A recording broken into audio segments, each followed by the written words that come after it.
amasaina tunia TV le online tungtona topa thutagen anangai hia ting ihon dampa Jesu Christ minina idna chibai kahon bu kahi hiaya kahong din nahon muun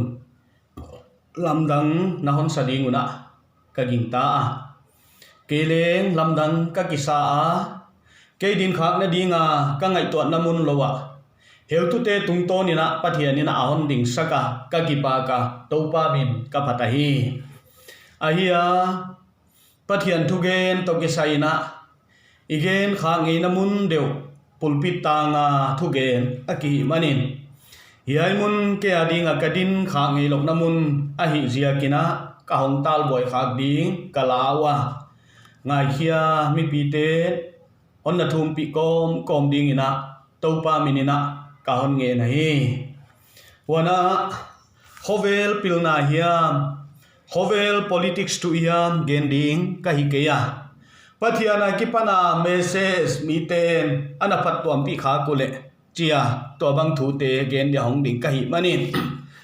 khamuan huai kasa ai lai siang tho kahon simdia to zo chiang ina unanu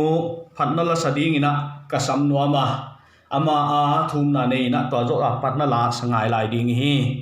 sam za le som thum le kwa tang ka takipani na topa thu takingai di topa o nang ngen tel takina non en suaka non thei ta hi nang ka tu le kadin na thea ka ngai to na gamla pia kipanin leng na thea hi kapai le ka lup non en tel zela ka omdan teng na thei ve hi ngain topa o nang na the siang vek lo ka le ya thu hima om ke hi nang kanung lam le kamalama na hon suaka ka tunga na khut na koi lai hi huchi tela theina ke ading in lam dang lua a asang tela ka pha zo ke hi abana peter lai khatna bunga tang sagia hichina again no nahi aman ahon lim sagi ge ziakin namang bat nating tengu ama tunga ngavekun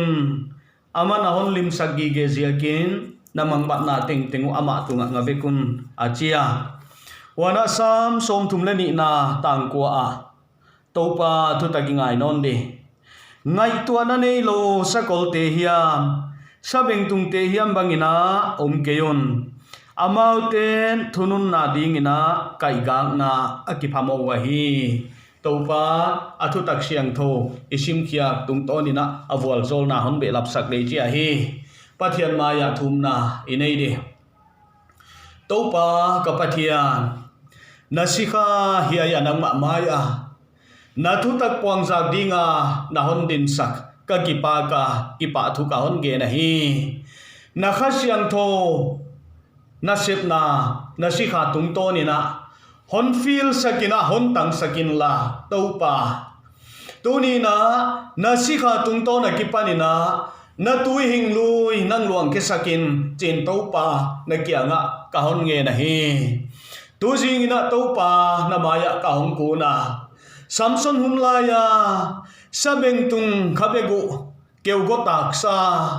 vual zo na dinga jang thei tu pathian nang na hiya wana tung man lel tak khomu thei lo te adinga mu thei na dia jang thei tu pathia nang ma na hiya nasikha nang ma maya ka chin ke che ka ki te ya hi nang athakina hon din pin la kamu ka kam ka ngai to na te to pa nang ma min thu pi na ding ina ka hon la na hi tuni na agala ki pana na ngai hia ana en tu te teng la ka to pa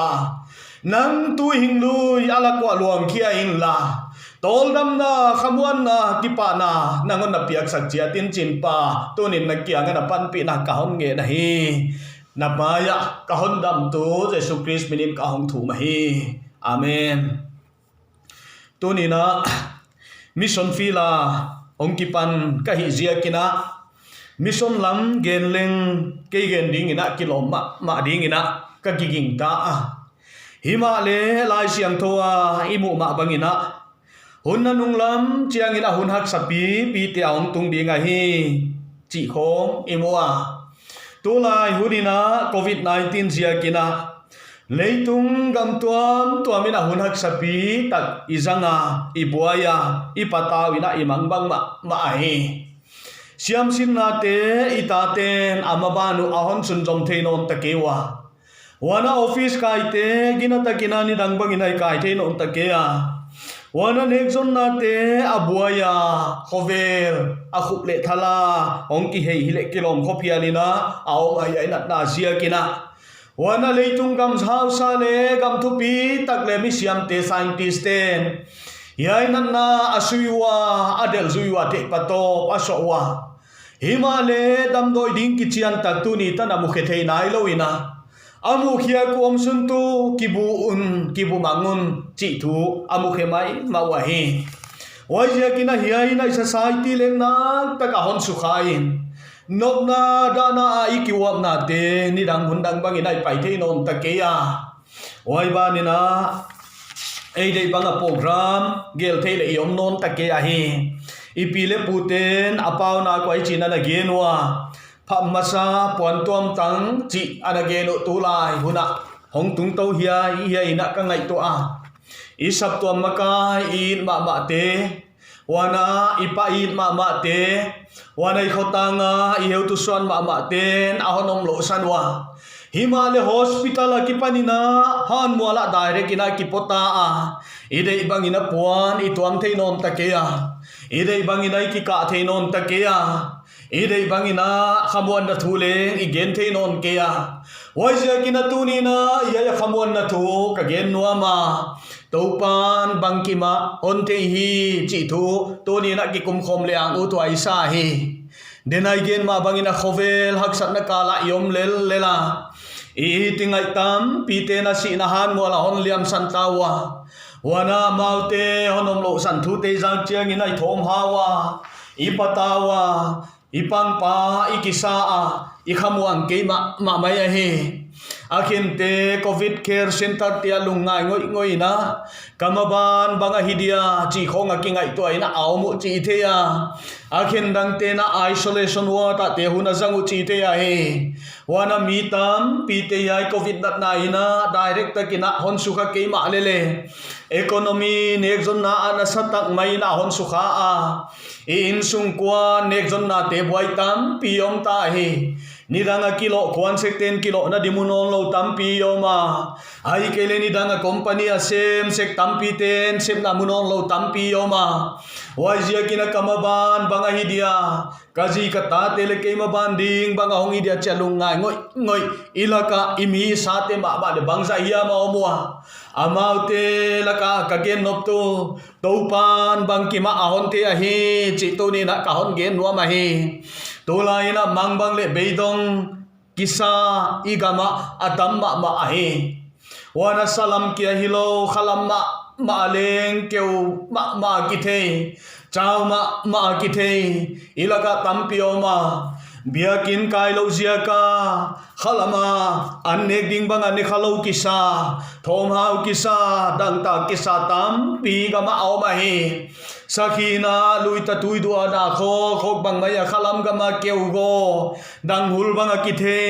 ngai yai bang ki ngai to tampi o ma hi wana khulung gim mang bat na te zia ka ngai to na suang to na te khol thei lo a vial ta dun mai himalele khol na ding mutuan lo mi tampi o ma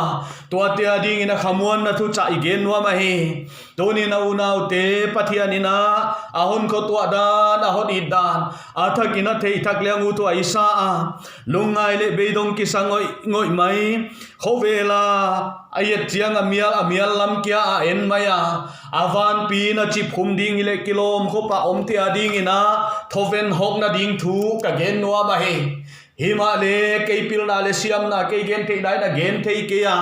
to ni na unau te ya lai siang to tung to ni na gen liang u thua isa a nidangina Jebulun gam le Naphtali gam kichi te to gam nuam tak le gal muang tak kahia hima le aki ma kiang gamwa jeksum lo nam te gam hat tak tak te au mua wai te sia kina gam gal muang lo tak mai hong suak ta wa he ami te tu pataw le beidong kisa mangbang ta ka om layuna Jesu Christ ahong kilanga waina damna ahon puaka ilai siang toa mathai bunglina kigena nidangin Zebulun le Naphtali gam tu simmo huai takin aom saka hima le hunnanunga thupi taka om sakin aom ta he mial noya om ten va thupi taka mutawa sinalim guama om te tunga va ka hong tang ta hi achia hi toni na una lungai na ziaka sinalim guama tu bang maya na kithe hun aom hia ai kele khelna ai kele khovel nopna a tal boy ziaka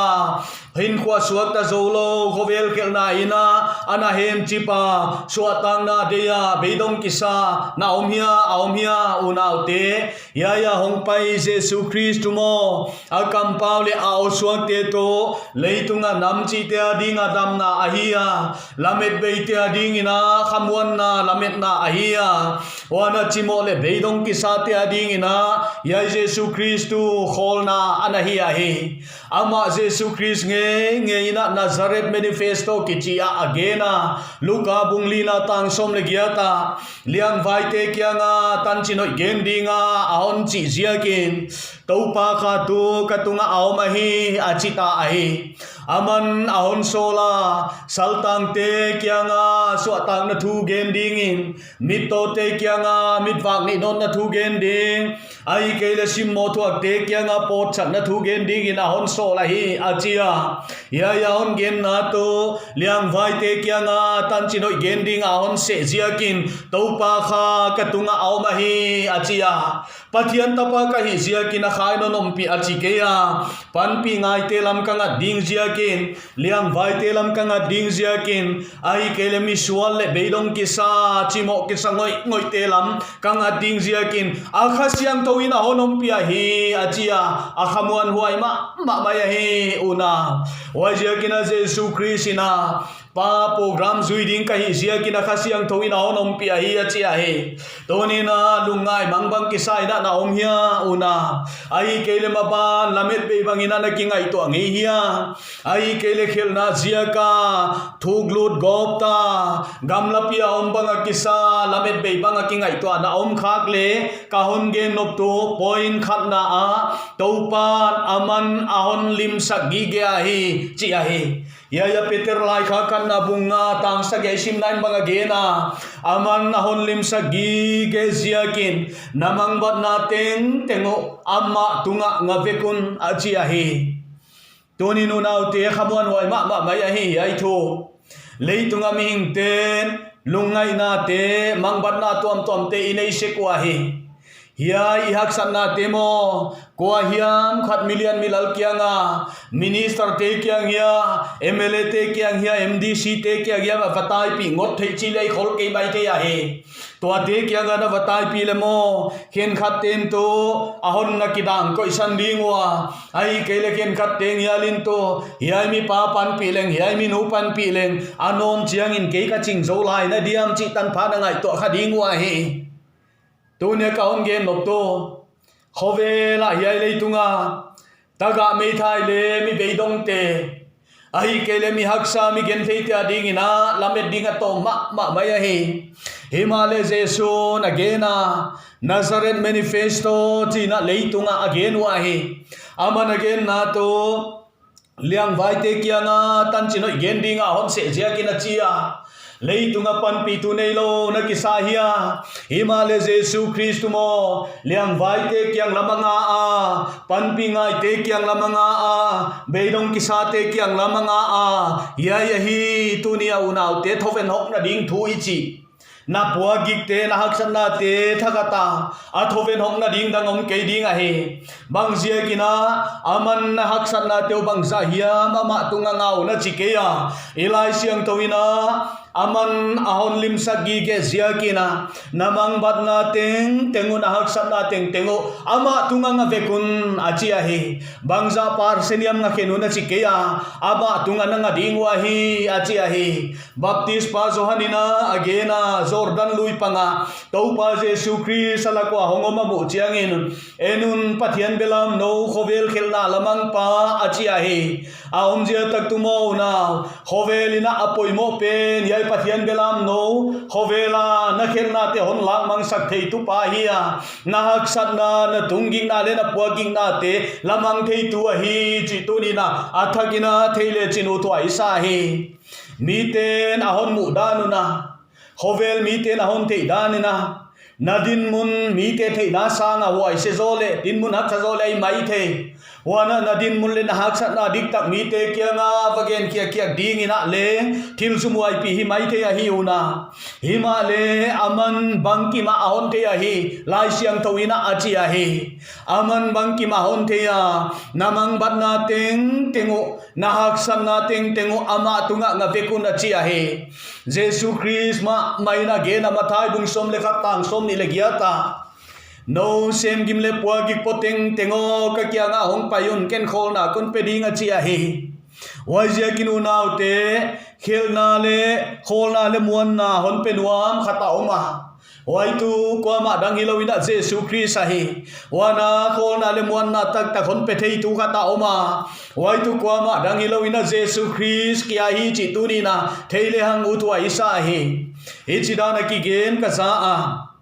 sa khodanga kaon gen casual dia krishna kichi ana oma ama asi de kina anung zuite kya nga bapaiwa yai krishna tu hindu tia dinga pathi anu ana hi ahi anung zuite kya nga bapaiwa hau sang na ka hon ngen wa na hon pia a dam thei na ka hon ngen wa na hon pia a pil na ka hon ngen wa na hon pia a nop sang na le dam thei na te ka hon nget nget tu na hon pia a hima le na hon nget lo khil khatau ma hi na hon pia lo khatau ma hi wai tu na hon pia ding a hi a jiwa bangai dia le una ya krishna ina anung zuite kya nga ana piak lo le na piak thei lo pen mo ananta jiwan ajiwa waitu eternal life ana hi mo ka he thia ya krishna in lenga piak te lo chiang ina nong zui te kya ngai chi da gena kanunga mi khat ahong pai dinga ama to nunga chiang thowa ki pani na piang dinga leitunga gen theina haksan na to phok te zala na mual pho na te tuak dinga ama soina te pia do na te tuak dinga atop chiang ina zala gle mual pho ta kina ukan ka ta ahong sidi ajia waitu sing kikila ahong sidi nga hi ajia hi wajia kina hiya again to pa jesu christ singai ding ina aging tau ahi wajia kina una tuni ina jesu tumo khovel pathian dang te bang mai mai hi ke ya khovel dang te piak te lo tang ton hin na tang ton muan na tang ton ki pa na hon pe thei tu hi chi tuni na una athakina na om na mun ki pa na na ngai to ding ina to pa min na ka hom chia la hi wana de na yai lai siang to ka hon gen mathai bung som le khat na tang som ni le giat na mo alung lu thuai ma hiya ya oma khovela sa khwa tam pia oma to te na sa kholai bu anei chia tua sa kholai siang to anei chia tua hi Quran banga oma Vedas le Upanishad kichi te oma Bhagavad Gita kichi te oma Angamish kichi te Angamas kichi Jainism te aoma Himale hiai te lai siang towin leng amau sa kwa to kisai sin sang na tam piagel lai na mo agel khag lo to mathai bung som le khatang som ni le giat na no sem gim le puagi poteng tengo ka kya na hong payon ken kol na kon peding chi gen khalo a hi a chi wa hi wai zia kina khovelina kipa na lemwan na pethei tu Jesu Christ sahi lama thei lo zia kuna mitam piten haksan na to achiang una thupuk na na ki bolin a in kwan wa lei badi jo lo zia ka ki khai lum te ama win kwan na ana ki suicide mai te mitam piten haksan na teu a ko hiang na mun diwa thei lo zia una amma le mau thupuk na na ki bola hin na teu na ki la je lo a he Toni na una lai siang to ina sim na bang agena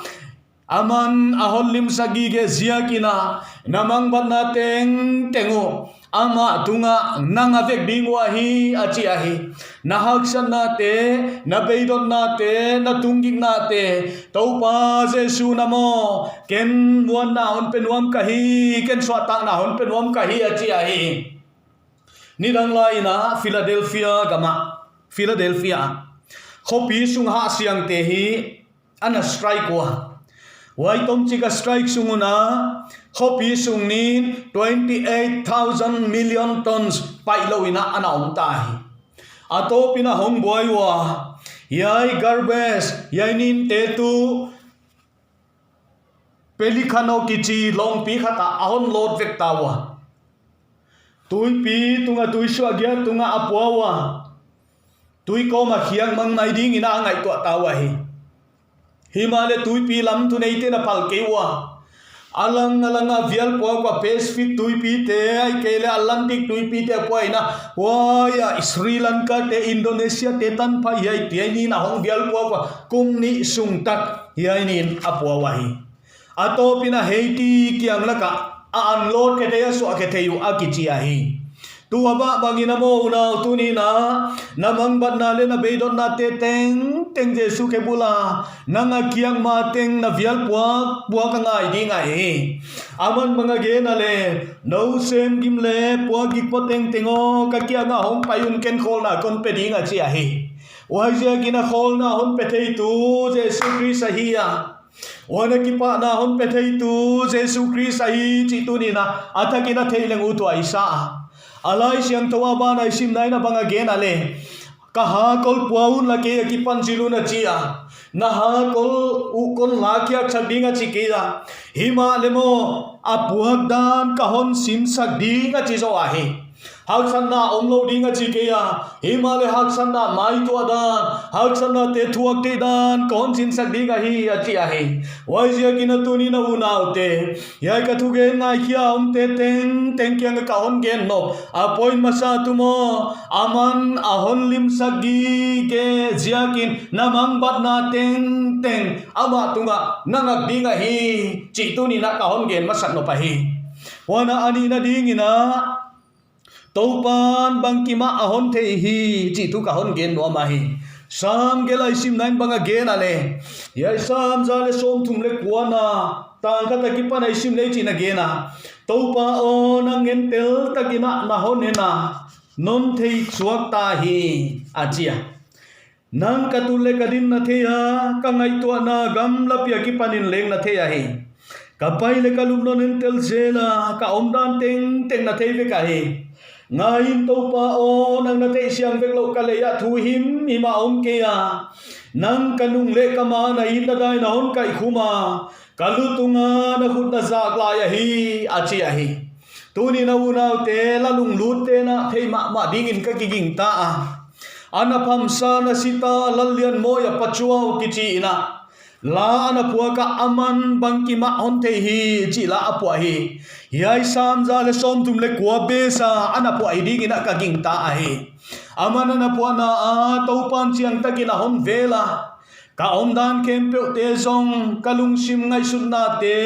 ka pai le ka lup lain zong kanung le ka ma a honum kim vela aman bangki ma a hon te hi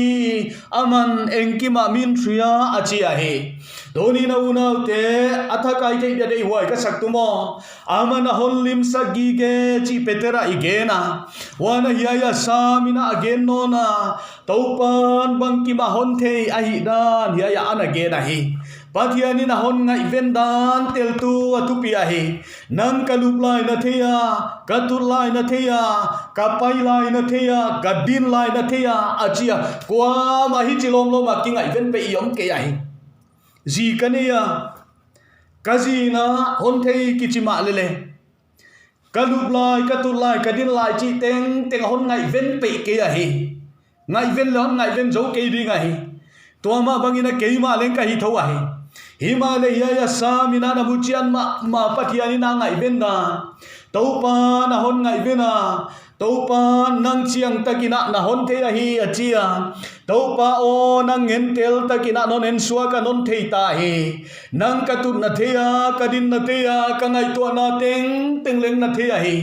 wana kanung le kama ana in na dai na hon kai khuma wana kalutunga na khut na zagla ya hi achia hun tengina topa na thea hi da ni ai sam lai buina ana gen chiang ma mai wai zia kina unau te den ai gen ma bangina khovel khelna zia ka pathia din le hon thei no lo phial di ga ngai to na na nei hia hi chaki gen ka za thum na nei ngei lo ki khop leng ki khom gina ngei lo papi khat ke ma aluta ahong piang thaka athu gen tu te na speaker te na thum na nei ding ina asolwa ama le hak sapi pi hong thu bina ichi na hon ge na to pa ka o akipani na hi le non the ka kiging ta khol ke ya achia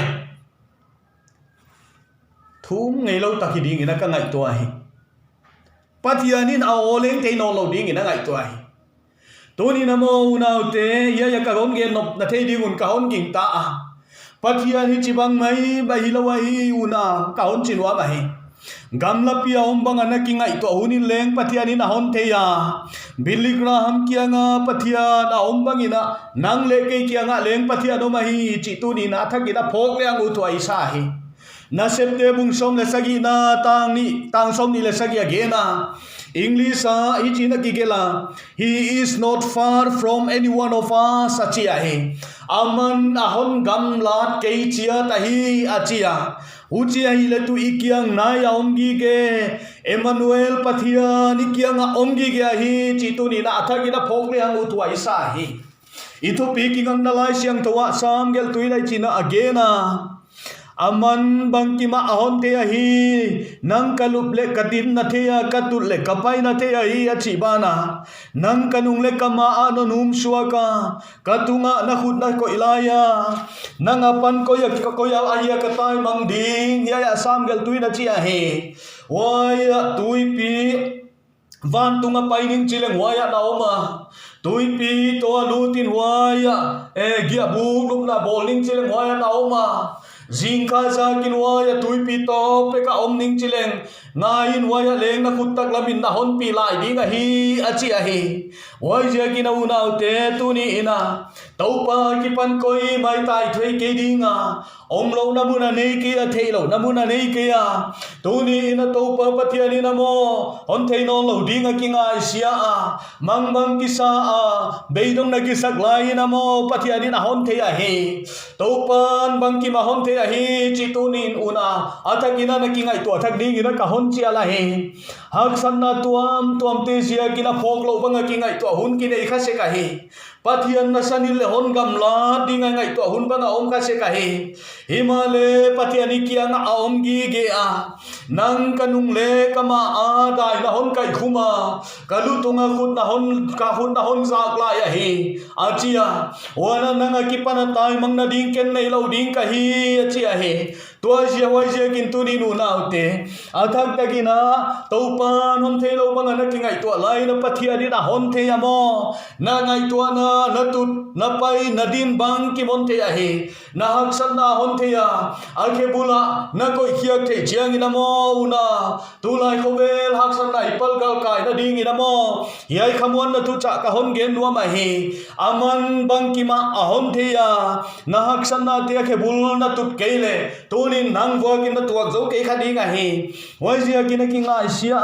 mang bang ki sa na om kha jen jenule ya point thum na a ka hon gen nuama wai tu mang badlaya hon thei gi ke le itai na pathia lo bai ka hon chi be lai nuama he mang bat laya mang batuna hon khotua pathia no mahi ka chinwa mahi tuni nuna mihing iya sa adam lai hiya ilau kadinga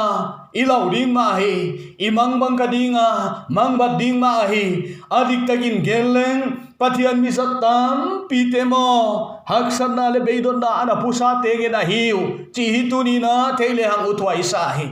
yai lai siang tawa ye chiang ina akimuchian ma maya kumpi David sam lai buna etule lungkham mangbat na ana tua dan tel tua thupi ahi lungai na zia kina gu atang te tan phain thua ka agu te keu bang hialina ana theya keu lenga keu lo ahi wai bani na sol ne elisa te miten Jesus Christ bang khop dinga mesia ding dan khop angai to pawa hiya himale nangle ke bang ina hak sat na tua ka depression te khonga na ne hiding in ka ngai to a juniper singnoya tuin topa ahunta hi kahinna lamain china yai sol ne elisa te khong ne pathian maya ne ki kau khe ya lua hi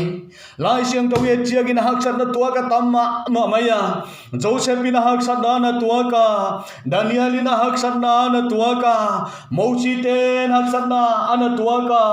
wai hak sat na tua mual su'a palgal kai te pathianin thupi takina azang jela hi hovela omhi manina una I buai dinga I hak sadinga beilon na te tua khadinga hi himale huai hun chiang amo poimo pen tu koimuna kataya bangka hi a chi ai a poimo pen zo elo chin Jesu na kakianga hong payun acha tai na dinga honi lahi zoni na in sung hak sajia ka buai kisa tampi na omu chi kathia tampi yom chi kathia tale na tesia ka beidong kisa bang nanna tesia ka beidong kisa tampi ga ma oma yaiten Jesu kyang in ri sok chiang ina ipua dik te man hon don jang kai ro ba hi chi thelengu tu ai sa he lai siang tawai thei tam ma zop tan chin ka hon gen dinga elo chin zop tu pathian sikha ahia pathian ina midik ta ta ngai ai swalam mi teng teng la ka midik ta dai mi hau sa le nga he himale amang bang ma mana amang bat ma huni na pathian in leng tai san top dan ina akithei ta ahi bangzia kai le athuak dan ahuai sema ma ya pathian sikha zop tu anak thuak ma ane yalam teng teng amang sakve ka achan veka wan ai ma atapa te tanu te suna wai wani na aluzanga ki pana ken wai tan pha mei mai na pum tua ma hon wangel wang de non gen nya le ahatu lo nga mei ma hi te la hi hi china ka hon gen dia jo pa dia hin kwan hin kitel wai ding dan atak sa tung teng teng mei mai na hon tuam di ma tu ding ina kisa atu thei ke alu te chiang in la dunga mei ma ma lum thei ke se la abo kup de chiang in la ang la ma mei ma abo kup thei ke se la pai dinga kisa chiang in la khen wa ya mei ma mai cha pai thei ke zo pa ding in tu om ding dan hi bi mom lo ai sia kina hi china om mai mai hi bang chi om mai mai da diam chi tu thei tuan lo kai ahak sa ding dan suang to wai zo lo ai mi ngai to nai ngai to chiang ina le wai sia kina zo pa ding ina om ding dan om ta ke ya kining ma ya hin khwa aninga azi hi lia le na pathian gen sian si su kina chi khum la ya hi wana zo pung sagi tang nia hong pau khia why have you made me your target achia bang sia ka ke ya target dinga on jang na hiya pathian tunga achia la he pathian tunga hong voya pathian in nusia banga hong ki thei chiang ina pathian hong ki panta ahe pathian in banga chia pung som tum le gia ta hon donga ki pasal sang na hi le na konga kin job ka hon dong dinga hi achita hi leikingang na ka bol lai nang ko ya na oma wana fuk le gial koi khom na lut khang ei hia tui pi te luan na ding lam pi kwa bola ya na the hia ai ke le van la men to wa ya sikuk te su ei suk tun te na ki khom thei dia a hon chi ta hi job pathian ma ya hong ki pulak ta bang kim na hi the ai chi ka te ai nang thil tu bang ma kham te ai ke chi ka ki the ka thei ta oi zia kin ken ka thei lo te ka gen kha hi chi pathian maya ma hong ki pula ka hong ki confess ta he wa da ya pathian ni na ming te zo pa kho to dan ka hong gen jek lai dinga wa ya bung som thum le gian nai le pathian in job kyang banga gena wa ak te an pia kwa ahia an no te pathian kyang a ki ko ko wa gil kial dang ta zia ka aham ham lai wa an pe tu kwa hia a chi a pathian ni na wai ba ni na o street a hon ge na wai tu fa keng sa nga hi yai o street tu fa sa hai gan hing hai pen dinga again aya ya lai siang tho le mention ma hi lai siang tho le ki gen ma hi yai va keng sang tu fa sa hai wa na ki sa thei tak asan lot ki sak thei pi ai ya au na aya o street ina tu ya tha a si khap the a hi chi lenga don ke ya ai ke le ganing dang te le si khap sak the a hi chi lenga i tu pha ke ya he oi ba ni na atu op ke tum lo ina leila ka aphuma Noah hon ne ya la ama no bang lo ina he pi da be na Noah en kol se la ya jo pin hon gen pathian in job tung to na gen banga ya le a en kol thei lo a no te en kol thei lo o street te no en kol tu ke ka hi chin wa ma hi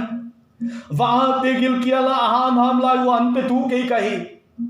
oi ba ni na a no te gil kia gan ta ka abu sunga a ag lai wa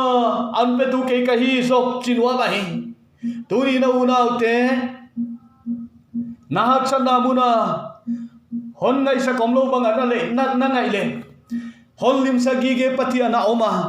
wana hon ko to gige patia no ma hi chi tuni na una mangil kele chinu tuai ka sa hi yai tu ka hon gel lai na ka thu zo na ding ina gen lop ka nei la ya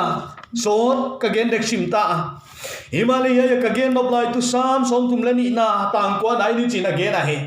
ngai tua na nei lo sa kol hiam sa bil tung hiam bang inom ken la tua ten amau ten thunun na dingin discipline na dingina kam kai na apoi mo wa hi achi ai bridle kam kai na mu kang na apoi mo wa hi achi ai tu ni na unau te ya aon gen na ngai tua na nei lo sa kol hiam sa beng tung te hiam bang inom keun achi ai sabil tung le sakol te chu ganing ha taga hi manuna man phatakina azat the ai himale man phataka ki zathe na dinga poimo bang discipline thunun na anga ya he tulaina igama gan akizang tamnon ke ai nidangina ko hum lai ko neu lai na neu lai kon ti sam jen dia neu huna na nei sami chiangina sing tanga gana kizang nang mama bong te khong bu po ding ina kizanga sakol te khong bu po ding ina kizanga wana loi te khong na sem ding ina lokai ding khong ina akizanga hi himale ya lai siang to ina again na bang again ale hiai te man pataka satai te da ding una thunun nga ya hi achi ai thunun nga ye chi ai bong bu po ding akizang lokai de kizang nasem de kizang khen khat ten kol tu hek ding bang akizang ai mo ya lai siang to sim nai ngai to na nei lo sakol hiam sabil tung hiam bang inom ken amau ten thunun na ding in discipline na ding in bridle kam kai na poi mo wa hi achi ai na akam ya lama tai chi che ya lama kai wa langka ta tai chi cha langka ta kai wa ha tai de cha kai bang anei wa wai tu thunun na na hi tu ni na ye lai siang to in again ma bangina sakol te thunun na ding ina kam kai na nga ya loi thunun ding ina banga poi mo le nak phe nga ya hi ana ka phe sakwa out banguna akai wa wana singta nga bong nei te na ithei dina ka hingta hoi dang le man pata ka sang nuam pe ma intu za mo thu ge non chi keun lamo ge nga hi veo ki ge ta hi aki ge zo na le tu zoi hi mai aki anga kisi omin kite lom leo le dai di deomin en mai wai jaman phata ka kisang the ai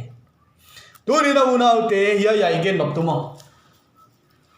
man phata ka kaning te leng sa tom the na dingun thunun na discipline anga yu ai sakol thunu na nga ya bong thunu na nga ya loi thunu na nga ya hi ai le sam za le som khan le ko tang som bu le sagin bang again ale hi hak sa ta ka om main ka wang mang zela tun zo na thu ka chui ta hi achia hak san na le thuang nai chi te pathian ni na plan bagia mana ne ya hi chi tunin mangit keleng u tu aisa na tu se te ka zil the na dingin hi hak sa ta om ke ading ina hoya hi achia wana hebru te bung som le ni tang som le ka ta soi na him mi thuak lain ki pa huai na lang ke ya khasiat huai na lang zela hi thuang nungin huchia soi zo ta om te adigin ga khamuan huai taka suak zela hi achia hi tuni na unau te pathian ni na mo mi azan lop tak tak te mo comfort zone na kipan te hilowa hi chi thele chinu tuai sai gen the na pu te ma hak san na pu te mai voi endewa eliza te kho to pa ka hin na la mai ve chi hi ali ve o tuni do na ngai to ni bangyam da ne non gen keul la on ngai sak keul la ke kong ki gen dia mission field kamu le kaom akitua ka kapai de kina wa ya bi zora ma kipanina mi khatina hon phone ei sap tuam chi a aum kha ke ya hi ama pasiam mission field apai ding chi ka hon za a kana kipa ma namaban challenge tom hak san tom tam kha ding a he himale na ke ding a ho iya yo ma he ko mizoram amo sinot te laka pathianina amizat tam pi te mo aizol ho pia nuam taka posting te ai ke mo mission field kichi ram thima gamya la secretary a ki tuin up tu ya na seng sa tam pi te amau te pathian mi zata hi chi the in la pathian muangin la hang san takin kwani na hon chia yain ka ngai to na sao pia hon de ga hi hoi banga pathian mi zata om zo ding ka gi chi ai ke hi una hote himale pathian ni na mo ami zat dam pi te mo gen theina ki pani na tu hing lui te luang ke sak zela hi wana hak sa namuna ki pani na hong kang ke te ne aka nek ding a piang sak zela hi waizia kina una tuni na hak sa na temo pathian na panghiam khat tup nei ding ina ka ging ta hi hialai siang towina lenga ge na soina ki ji himi mi thuak lain ki pa huai na lang ke ya khasia thua ya hi himale to thuang nungin huchia soi zo ta om te ading ina ga khamuan huai tak mai ahom piang ki ai achia lai bu gel tu leading with a limp kichi gel tu pana agena pathianina jacob phei pi gu tua asuk loi sakma tu wal zo loi achia tuni na tua ma bangina unau te nang leng to pa gam na sep na hi khathe ai kele na hin khuai khathe pathianina hon lon bai sa na hi kele mo keulua khatom di hi ve o ai kele pathian lon bai sa pathian khoi bai sa mi na hi le mo nanga ki pan tu hing lu ya luang ka ding a hi wai je kina leading with a limp khoi bai sa khoi loi sa a makai tu na hi kele nanung leng su yak khamai the a hi dunia ka hon gen nop tu i hak sa na te hi pathianin plan ne a hi chi ka hon gen nuam a hi wai je kin aman ahon lim sagi ge a wana aman bang ki ma hon the ya namang bat na puagi te ma khe tung phe bula nangak dinga he wana tom na igen tu yai hak san na te teng pathiani na purpose ne ya hi chinwa me hi kai gang na ding kai gang na khaw sakol te na poimo athunu na ngai bangun tonin na hin khuwa pathiani na kai gang na hon ko hi mai thei di ga he sam ka hon sim lai dau chi ni zo di to pa o na ngen tel takin non en suwa ka non thei ta he nang katul kadin na theya ka ngai to na te na theya gamla pia ki panina na hon theya he kapai le kalum non en tel sela ka omdan teng na thei ve ka he nang na thei siang vek lo bang ma him ka le ya om ke ya nang kanung le kama a na hon dai kai khuma katunga da khut na za ka hi huchi tela te na ke ading ina athu pi lua hi achia ya dena ilagen unau nu on la sakatang tom na kalunggel na sual sung jam te hon pi chin sakken la topa keima ki pa toy lo dingin kamu kong khak te hon veng sakin asia apa theitel na hon piain la nangman bangki ma na hon te ahi achi ahi wai je ki na pathian ina